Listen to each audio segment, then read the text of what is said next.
अस्सलाम वालेकुम। अबरार शीद आपकी खिदमत में हाजिर है और मेरी आपसे दरख्वास्त कि अगर अभी तक आपने चैनल को सब्सक्राइब नहीं किया तो इसे सब्सक्राइब कर लें। जो बेल आइकन है उसको ज़रूर प्रेस कीजिएगा। आपका बहुत बहुत शुक्रिया। किसी दूसरे की माँ बहन की इज़्ज़त वही करता है जो अपनी माँ बहन की इज़्ज़त करना जानता हो, या आप यूं कह लें कि जो अपनी माँ बहन की इज़्ज़त करता है वो दूसरे की माँ बहन की इज़्ज़त करना जानता है। यही हमारी रवायत है कि हमारे यहाँ लोग दूसरे की माँ को अपनी माँ का दर्जा देते हैं, दूसरे की बहन को अपनी बहन का दर्जा देते हैं। लेकिन बदकिस्मती से हमारे साबिक वज़ीर आज़म इन रवायात से आरी हैं। वो एक लम्हे में हदीस का हवाला देते हैं, रियासत मदीना की बात करते हैं, दूसरे ही लम्हे वो किसी की माँ, किसी की बहन, किसी की बीवी, किसी की बेटी की इज्जत को सरेआम जलसा आम में तार तार कर देते हैं। और बात करते हैं इंसाफ की, बात करते हैं इखलाकियात की। ये कैसा इखलाक है, ये कैसा इंसाफ है, ये कैसी रियासत मदीना है जिसमें एक 70 साल का इंसान दूसरे की माँ बहन की इज्जत उछाले और नीचे उसके जो फॉलोअर्स हैं वो ऐसे बदबख्त लोग हैं कि वो उस पर दाद देते हैं, तालियां बजाते हैं, फिर सोशल मीडिया पर जाकर वाह वाह करते हैं। गुज़श्ता रात मुल्तान के जलसा आम में जिस तरह की गलीज़, बेहुदा, गंदी ज़ुबान इमरान खान ने मरियम नवाज़ के बारे में इस्तेमाल की, उससे यही अंदाज़ा होता है कि इमरान खान के नज़दीक एक औरत की इज्जत बिल्कुल नहीं है। और हमने देखा है कि माजी में भी उनका माजी इस बात का गवाह है कि उन्होंने औरत को किस तरह इस्तेमाल किया। सिवाय अपनी वालदा का नाम भी शायद उन्होंने इस्तेमाल किया, एक अस्पताल बना दिया, लेकिन उसके अलावा अगर आप उनकी ज़िंदगी में देखें तो औरत रुस्वा ही रुस्वा नज़र आती है। लेकिन इसके बावजूद आज की बाज़ औरतें अब भी इमरान खान के शहर में गिरफ्तार हैं, बावजूद इसके कि वो शख्स, मैं अब ज़ाती तौर पर यह समझता हूँ कि उनका दिमागी मुआयना कराना चाहिए कि पाकिस्तान में गलाजत से भरी सियासत को मुतारफ़ कराने वाला ये शख्स लीडर कहलवाने के काबिल या अहल नहीं है। इमरान खान के बारे में मैं बहुत से ऐसे किस्से जानता हूँ और दिल करता है कि वो किसे बयान भी किए जाएं, लेकिन फिर हमारे असलाफ का जो अखलाकियात का जो दर्स है वो आड़े आ जाता है कि नहीं। अलबत्ता इतना ज़रूर कहूँगा कि अगर आप शीशे के घर में रहते हो तो आप दूसरे के घर में पत्थर नहीं फेंकते, और जब आपके अंदर इतनी खामियां हों, आपकी ज़ात के अंदर इतनी खामियां हों। अभी रिसेंटली अगर आज मुस्लिम लीग नून के लोग, पीपल्स पार्टी के लोग आपकी ज़ाती ज़िंदगी पर जलसा आम में बहस करना शुरू कर दें, और हालिया ज़ाती ज़िंदगी, ये जो अभी आपने शादी फरमाई है इसके हवाले से, आपके जो अहलिया की जो पिछली औलाद है उसके हवाले से, आपकी अहलिया के जो साबिक शोहर हैं उनके हवाले से, फिर आपकी अहलिया ने आज दिन तक आपके नाम से शनाख्ती कार्ड भी नहीं बनवाया, वो आज भी खावर फरीद मानिका के नाम से जानी जाती हैं। आज भी कौमी शनाख्ती कार्ड में उनके खावन के तौर पर उनके साबिक शोहर का नाम दर्ज है। तो इस तरह की बातें और इसके अलावा बहुत से किस्से हैं। लेकिन मैं समझता हूँ कि इमरान खान आपको ना सिर्फ मरियम नवाज से बल्कि पूरी कौम की बेटियों से, माओं से आपको माफ़ी मांगना चाहिए। इसी में आपकी अजमत होगी, वगरना जिस डगर पर आप चल निकले हैं तो कल को लोग आपकी बहनों के बारे में बातें करेंगे, आपकी साबका और मौजूदा बीवियों के बारे में बातें करेंगे, आपकी औलादों के बारे में बातें करेंगे, पहले ही कर रहे हैं।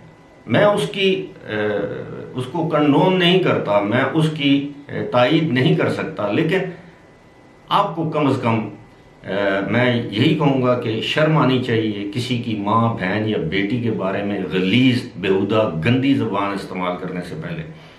मेरा ख्याल है इतना ही काफ़ी है। लेकिन इसी के साथ साथ मैं ये भी कहूँगा कि पाकिस्तान में बदकिस्मती से एक ऐसा रिवाज कायम हो रहा है, एक ऐसी रवायत पनप रही है जिसमें अब कहा यह जाता है कि ताकत की ज़बान ही समझती है।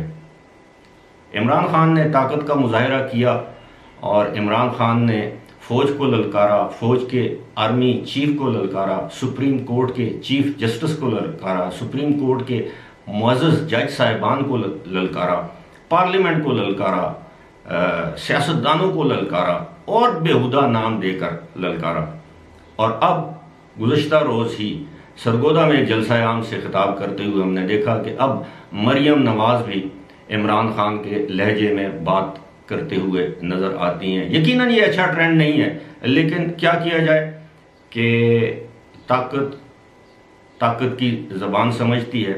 और ज़रा आप अपने तौर पर ये सोचिए कि कल को ये जो PDM है, इसके सारे रहनुमा फ़ौज के ख़िलाफ़ सफ़ा रहा हो गए। इमरान खान तो पहले ही ख़िलाफ़ है, PTI तो पहले ही ख़िलाफ़ है फ़ौज के, सुप्रीम कोर्ट के ख़िलाफ़ है, लेकिन ये तमाम के तमाम लोग जो कि 70% वोटर्स को रिप्रेजेंट करते हैं पाकिस्तान में, अगर ये तमाम के तमाम फ़ौज के ख़िलाफ़ हो गए, इदारों के ख़िलाफ़ हो गए, अदलिया के ख़िलाफ़ हो गए, तो फिर क्या होगा? ज़रा सोचिए कि आप नफ़रतों को इस लेवल तक लेकर चले गए हैं कि अब पाकिस्तान में एक शख्स यही समझता है कि एक शख्स ने अगर उसको गाली दी है तो उसका जवाब 2 गालियां हैं। कमज़ोर गाली देता है, लेकिन ताकतवर जो है वो गाली का जवाब थप्पड़ से देता है। और ये माजी की तारीख़ हमारी जो है वो गवाह है कि यहाँ पर जो ताकतवर था उसने लाठी बरसाई, गोली बरसाई, थप्पड़ बरसाए, जूते मारे, बूट मारे, लातें मारी, लेकिन कमज़ोर के पास क्या है? गाली है। लेकिन अगर एक गाली का जवाब 2 गालियों से दिया जाए तो क्या ये मुनासिब होगा? मैं समझता हूँ कि हमारे कौमी रहनुमाओं को सोचना चाहिए इस हवाले से कि हम नई नस्ल को किस तरफ लेकर जा रहे हैं। अब यकीन कीजिए कि बचपन में हम लोग खुद गालियाँ देते थे। गालियाँ देना हम अपना शेवा समझते थे, ऑनर समझते थे।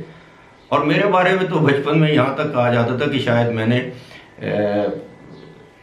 गालियों में कोई डिग्री ले रखी है। मेरे पास तो बाकायदा डिक्शनरी गालियों की, लेकिन वो बचपन था, एक नासमझी की उम्र थी। अब उम्र के हम इस हिस्से में हैं, और ख़ास तौर पर जो शख्स 70 साल की उम्र तक पहुँच जाए उसने और कितना ज़िंदा रहना है? क्या अल्लाह को आपने मुंह नहीं दिखाना? आप हर तकरीर में आप बात करते हैं, हदीस की बात करते हैं, कुरानी आयात का हवाला देते हैं, तो क्या आपने वो कुरानी आयात नहीं पढ़ी या उनका तर्जुमा नहीं पढ़ा जिनमें वाज़ेह तौर पर लिखा हुआ है कि आप किसी को बुरे अलकाब से, बुरे नाम से मत पुकारें? लेकिन ये समझ में नहीं आता कि इमरान खान को ये ढील किसने दी हुई है। मेरा ख्याल है इससे अंदाज़ा होता है हमारे मुआशरे का इन्हितात इस कदर है, इससे अंदाज़ा होता है कि एक शख्स जो कि मखबूतुल हवास है, जो कि अपने हवास में तकरीर नहीं करता, और ये हकीकत है, वो अपने हवास में नहीं होते। अब इसकी तशरीह मैं नहीं कर सकता कि वो किस किस्म के जज्बात में आकर इस किस्म की तकरीरें करते हैं, और फिर उन्हें पता नहीं होता कि उनके मुंह से, उनकी ज़ुबान से क्या क्या कलमात अदा हो रहे हैं। मैं तो ये उनको मशवरा दूंगा कि वो एक दिन पहले जो तकरीर करते हैं अगले दिन उसको शुरू से आखिर तक सुना करें।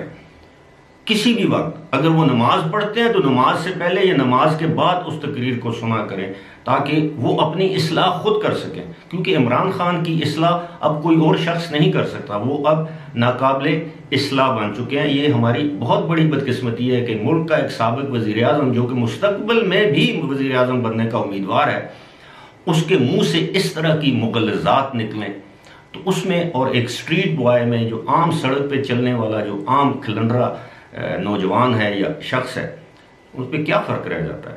बहरहाल फ़िलहाल मुझे दीजिए इजाज़त। खुदा हाफ़िज़।